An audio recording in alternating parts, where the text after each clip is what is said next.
Hi, everybody.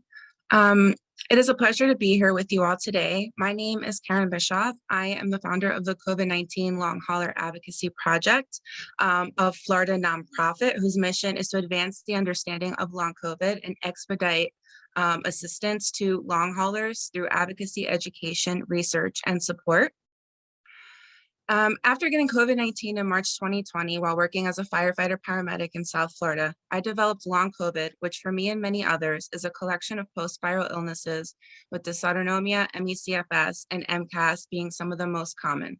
As an active single mom and someone incredibly fit and competitive who pushed through a broken foot in soccer games and 3 torn ankle ligaments in the fire academy, long COVID was like running into a brick wall.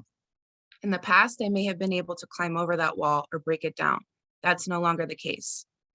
I have been diagnosed with POTS, ME/CFS, fibromyalgia, mast cell activation syndrome, small fiber neuropathy, hypermobility spectrum disorder, chronic migraine, new daily persistent headaches, gastritis, chronic lymphadenopathy, incontinence, insomnia, PTSD, depression, eosinophilic esophagitis, and believe it or not, that's not it, but I will spare our time together today and note that I had none of this prior to my COVID-19 infection, and nothing except chronic migraines runs in my family.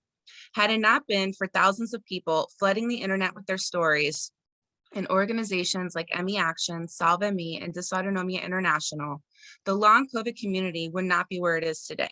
We took our stories to the media, to researchers and clinicians all over the world. Our stories are what started this movement. Our stories are what educated many others looking for answers. Our stories are what make providers question their approach to medicine and look to do better. Our stories and our urgent collaboration with some of the partners mentioned earlier were essential in getting research funding, national education, and legislation moving. While there is still an overwhelming amount of work to do, we can't do it if we come together as patient advocates and advocacy organizations and recognize ourselves in one another and the connections between our conditions, especially those commonly seen in long COVID. And we need to use that to strengthen each other's foundations and broaden our expertise to ensure no one is left behind.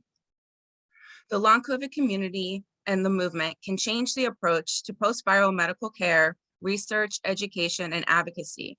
This pandemic, while tragic, has presented the largest and likely the best chance ever to identify the underlying causes and pathophysiology of these conditions.